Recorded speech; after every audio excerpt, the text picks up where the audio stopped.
character. 3. Mr. Woodhouse was fond of society in his own way. He liked very much to have his friends come and see him. And from various united causes, from his long residence at Hartfield, and his good nature, from his fortune, his house, and his daughter, he could command the visits of his own little circle. In a great measure, as he liked. He had not much intercourse with any families beyond that circle. His horror of late hours, and large dinner parties, made him unfit for any acquaintance but such as would visit him on his own terms. Fortunately for him, Highbury, including Randalls in the same parish, and Donwell Abbey in the parish adjoining, the seat of Mr. Knightley, comprehended many such. Not infrequently, through Emma's persuasion, he had some of the chosen and the best to dine with him, but evening parties were what he preferred. And, unless he fancied himself at any time unequal to company, there was scarcely an evening in the week in which Emma could not make up a card table for him.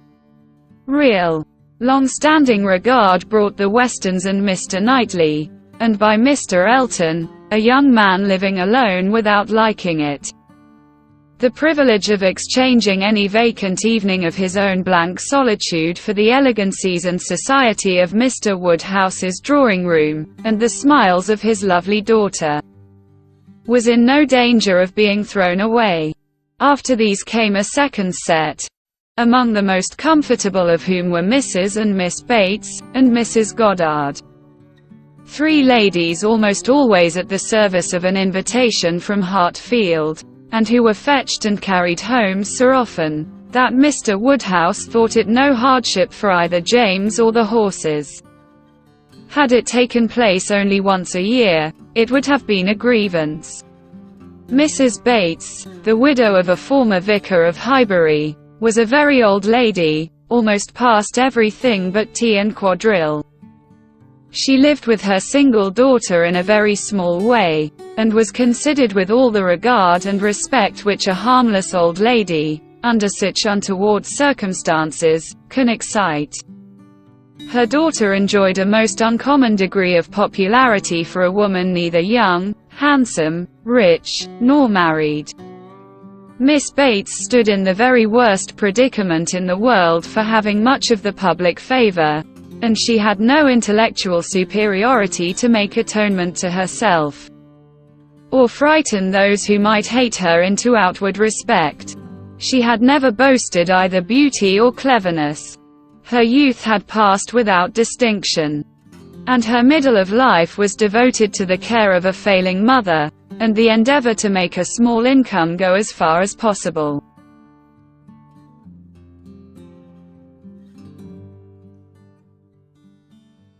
And yet she was a happy woman, and a woman whom no one named without goodwill. It was her own universal goodwill and contented temper which worked such wonders.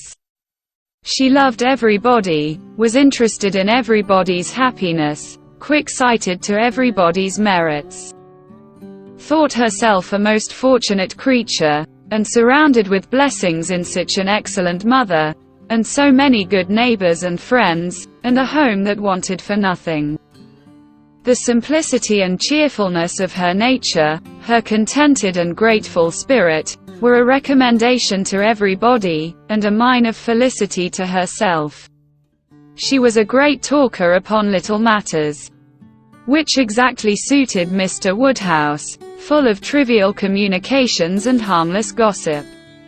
Mrs. Goddard was the mistress of a school, not of a seminary, or an establishment, or anything which professed, in long sentences of refined nonsense, to combine liberal acquirements with elegant morality, upon new principles and new systems, and where young ladies for enormous pay might be screwed out of health and into vanity, but a real, honest, old-fashioned boarding school, where a reasonable quantity of accomplishments was sold at a reasonable price, and where girls might be sent to be out of the way, and scramble themselves into a little education, without any danger of coming back prodigies. Mrs. Goddard's school was in high repute, and very deservedly, for Highbury was reckoned a particularly healthy spot. She had an ample house and garden, gave the children plenty of wholesome food, let them run about a great deal in the summer, and in winter dressed their chilblains with her own hands. It was no wonder that a train of 20 young couple now walked after her to church.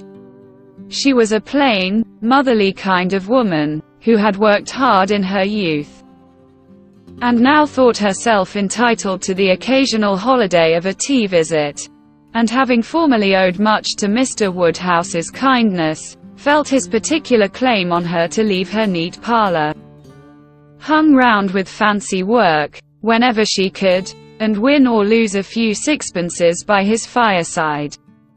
These were the ladies whom Emma found herself very frequently able to collect, and happy was she, for her father's sake, in the power. Though, as far as she was herself concerned, it was no remedy for the absence of Mrs. Weston. She was delighted to see her father look comfortable, and very much pleased with herself for contriving things so well. But the quiet prosings of 3 such women made her feel that every evening so spent was indeed one of the long evenings she had fearfully anticipated.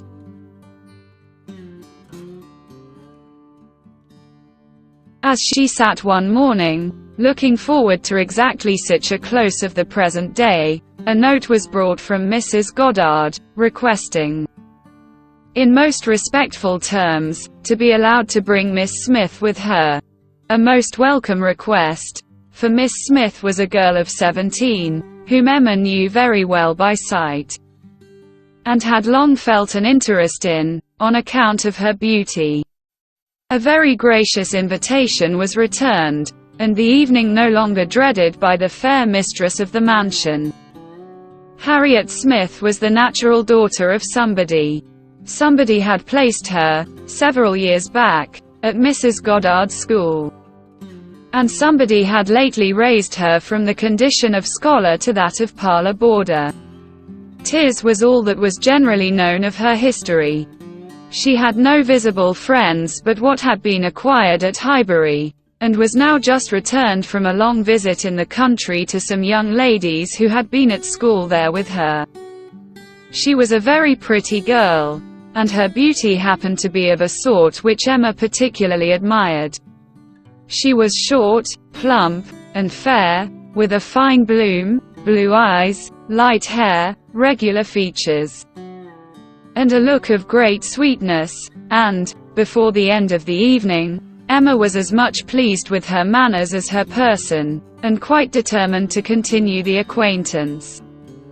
She was not struck by anything remarkably clever in Miss Smith's conversation, but she found her altogether very engaging, not inconveniently shy, not unwilling to talk, and yet so far from pushing, showing so proper and becoming a deference, seeming so pleasantly grateful for being admitted to Hartfield, and so artlessly impressed by the appearance of everything in so superior a style to what she had been used to, that she must have good sense, and deserve encouragement. Encouragement should be given. Those soft blue eyes, and all those natural graces, should not be wasted on the inferior society of Highbury and its connections. The acquaintance she had already formed were unworthy of her. The friends from whom she had just parted, though very good sort of people, must be doing her harm. They were a family of the name of Martin, whom Emma well knew by character, as renting a large farm of Mr. Knightley, and residing in the parish of Donwell, very creditably, she believed. She knew Mr. Knightley thought highly of them, but they must be coarse and unpolished, and very unfit to be the intimates of a girl who wanted only a little more knowledge and elegance to be quite perfect.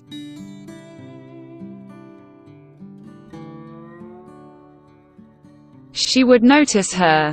She would improve her. She would detach her from her bad acquaintance, and introduce her into good society. She would form her opinions and her manners. It would be an interesting, and certainly a very kind undertaking, highly becoming her own situation in life, her leisure, and powers.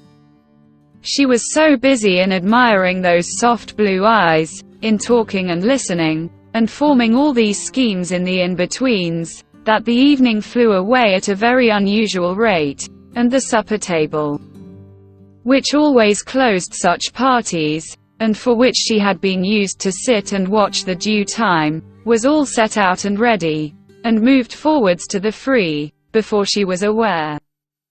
With an alacrity beyond the common impulse of a spirit which yet was never indifferent to the credit of doing everything well and attentively.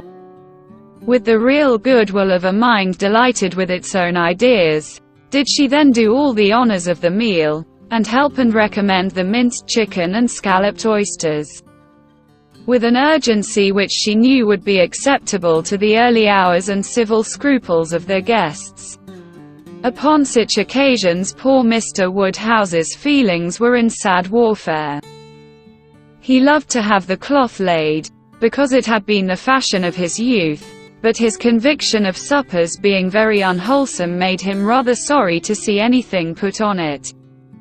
And while his hospitality would have welcomed his visitors to everything, his care for their health made him grieve that they would eat. Such another small basin of thin gruel as his own was all that he could, with thorough self-approbation, recommend, though he might constrain himself. While the ladies were comfortably clearing the nicer things, to say, "Mrs. Bates, let me propose your venturing on one of these eggs. An egg boiled very soft is not unwholesome. Searle understands boiling an egg better than anybody. I would not recommend an egg boiled by anybody else.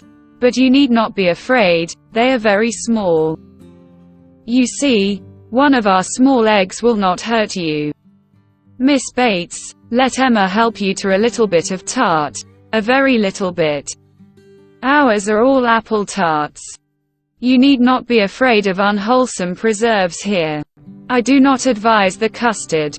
Mrs. Goddard, what say you to half a glass of wine?